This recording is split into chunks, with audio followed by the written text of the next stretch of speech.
अच्छा जी, आज के लेक्चर में हम डिस्कस करेंगे मस्थीनिया ग्रेविस के बारे में। बेसिकली मस्थीनिया ग्रेविस एक ऑटो इम्यून डिजीज़ है। अब इसमें होता क्या है कि मसल वीकनेस हो जाती है, ठीक है। मस्थीनिया ग्रेविस क्या है?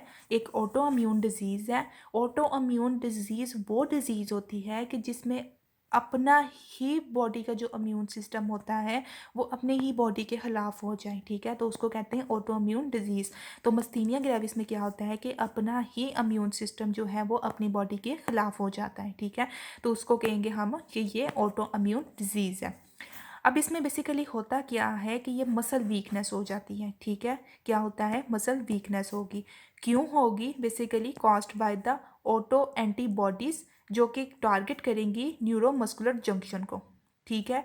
क्या होता है मस्थीनिया ग्रेविस के अंदर कि जो ऑटो एंटीबॉडीज़ होती हैं वो टारगेट करती हैं या अटैक करती हैं न्यूरोमस्कुलर जंक्शन पे। अब क्या होगा कि जब ये न्यूरोमस्कुलर जंक्शंस पे ऑटो एंटीबॉडीज़ अटैक करेंगी, ठीक है, तो उसके रिटर्न में क्या होगा? मसल वीकनेस होगी, स्केलेटल मसल वीकनेस होगी, और जो मसल्स मोस्टली इन्वॉल्व होंगे वो होंगे प्रॉक्सिमल मसल्स होंगे, ठीक है। कौन से मसल्स इन्वॉल्व होंगे? Proximal muscles of the limb. इसके अलावा क्या होंगे? ऑक्यूलर और बल्बर मसल्स वो इफेक्ट होंगे, ठीक है। ऑक्यूलर और बल्बर मसल्स होंगे। ऑक्यूलर मसल मींस आई के मसल्स, ठीक है, और बल्बर मसल्स वगैरह कौन से होते हैं कि जो से आ जाते हैं, ये फेरेंक्स के होंगे, ठीक है। तो इस सारे जिस सिस्टम में जो से मसल्स होंगे उसको हम कहेंगे बल्बर मसल्स, ठीक है। और ये मस्थीनिया ग्रेविस मोस्ट कॉमन किस में होगी? वुमेन्स में, ठीक है। वुमेन्स आर मोर अफेक्टेड, ठीक है, कि जो वुमेन्स होंगी वो ज़्यादा अफेक्टेड होती हैं, ठीक है। अब इसके अलावा क्या होता है मस्थीनिया ग्रेविस के अंदर के जो एसिटाइल रिसेप्टर्स होते हैं, ठीक है, एसिटाइल कोलिन रिसेप्टर्स वो डिक्रीज़ हो जाते हैं, ठीक है। वो डिक्रीज़ होंगे क्यों? क्योंकि न्यूरोमस्कुलर जंक्शन पे जो सा है वो ऑटो एंटीबॉडीज़ जो सी है ना वो अटैक करती हैं, ठीक है। जब भी ऑटो एंटीबॉडीज़ जो सी हैं वो अटैक करेंगी न्यूरोमस्कुलर जंक्शन के ऊपर तो एसिटाइल कोलिन रिसेप्टर्स जो से है ना वो कम हो जाएंगे, ठीक है। और उसके रिजल्ट में क्या होगा कि मसल वीकनेस होगी, ठीक है। स्केलेटल मसल वीकनेस हो जाएगी, प्रॉक्सिमली जोन से मसल्स हैं वो ज़्यादा इफेक्ट होंगे, ठीक है। ऑक्यूलर मसल्स और बल्बर मसल्स भी इफेक्ट होंगे, ठीक है। तो इस सारी चीज़ों को हम कहेंगे कि ये मस्थीनिया ग्रेविस है। अब इसमें जो मोस्ट कॉमन एंटीजेनिक होती हैं, ठीक है, वो होते हैं एसिटाइल कोलिन रिसेप्टर्स, ठीक हो गया। अच्छा जी, अब हम देखते हैं कि इसकी पैथोजेनेसिस में क्या होता है। पैथोजेनेसिस देखें तो क्या होगा कि एंटीबॉडीज जो हैं वो प्रोड्यूस होंगी बाय द बी लिम्फोसाइट्स, ठीक है।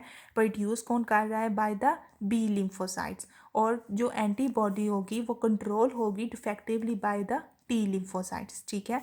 एंटीबॉडीज जो हैं वो कंट्रोल्ड होंगी बाय द टी लिम्फोसाइट्स और प्रोड्यूस होंगी बाय द बी लिम्फोसाइट्स, ठीक है। क्यों? क्योंकि because of the thymus gland disorder.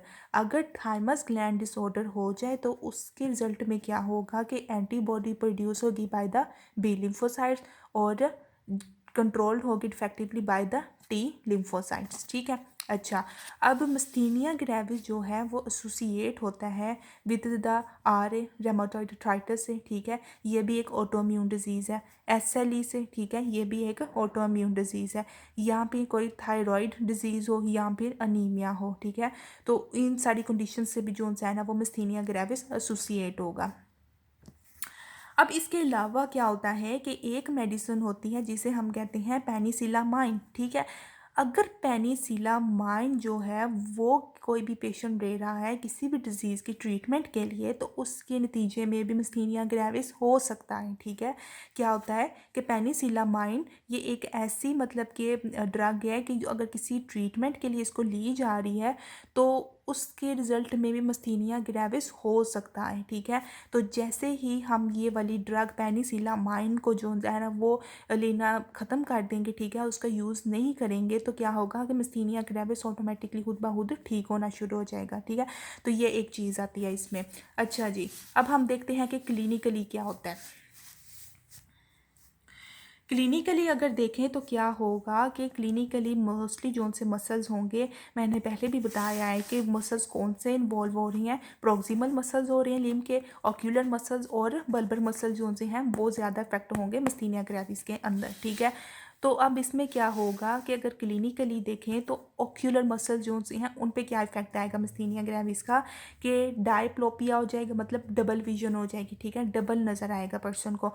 पटोसिस हो जाएगा। पटोसिस में क्या होता है कि जो अपर आईलेड होता है, ठीक है, वो ड्रॉप कर जाता है ओवर द आई, ठीक है, जो अपर आईलेड होगा वो ड्रॉप कर जाएगा ओवर द आई।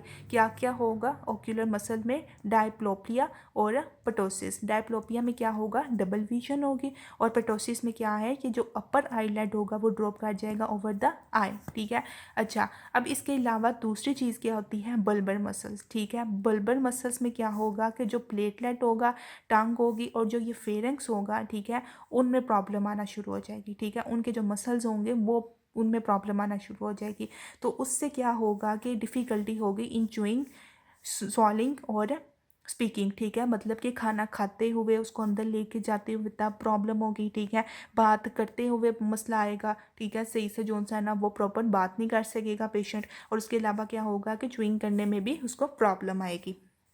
अब इसके अलावा थर्ड नंबर पे जो है वो आ जाते हैं लिम्ब मसल्स, ठीक है। लिम्ब के जो मसल्स हैं वो मोस्टली प्रोक्सिमल होती हैं, ठीक है, मैंने आपको पहले भी ये बात बताई है कि जो प्रोक्सिमल मसल्स होती हैं, ठीक है, वो ज़्यादा अफेक्ट होती हैं मिस्थीनिया ग्रेविस में। तो वो कौन से आ जाएंगे, शोल्डर, ठीक है, अगर अपर लिम्ब देखें तो उसमें शोल्डर आ जाएगा, ठीक है। तो क्या होगा कि जितनी भी शोल्डर की एक्टिविटीज़ होंगी ना, कि मतलब कॉम्बिंग करने में या कोई भी दूसरी एक्टिविटी परफॉर्म करने में, तो क्या होगा, पेशेंट जो है ना वो पेन फील करेगा, ठीक है। तो ये था इसकी क्लिनिकल ऑफ द मिस्थीनिया ग्रेविस। अच्छा, अब हम देखते हैं ट्रीटमेंट में क्या होता है। ट्रीटमेंट में बेसिकली क्या होता है कि हम जो से हैं वो ओरल एंटी कोलिनिस्ट्रेज दे सकते हैं, ठीक है, उसके अलावा इम्यूनोसप्रेसेंट ड्रग्स दे सकते हैं, ठीक है, क्योंकि ऑटो इम्यून डिजीज़ है तो क्या देंगे, इम्यूनोसप्रेसेंट ड्रग्स दे सकते हैं। इसके अलावा क्या देंगे, ओरल एंटी कोलिनिस्ट्रेज देंगे, ठीक है। या फिर हमने देखा था कि थाइमस ग्लैंड की डिसऑर्डर की वजह से भी ये जोन्स है एंटीबॉडी जोन्स है वो प्रोड्यूस होंगी by the B lymphocyte, control होंगी effectively by the T lymphocytes, ठीक है। तो इस कंडीशन में क्या करेंगे, अगर थाइमस ग्लैंड का डिसऑर्डर होगा तो हम क्या करेंगे, सर्जरी की तरफ जाएंगे, ठीक है।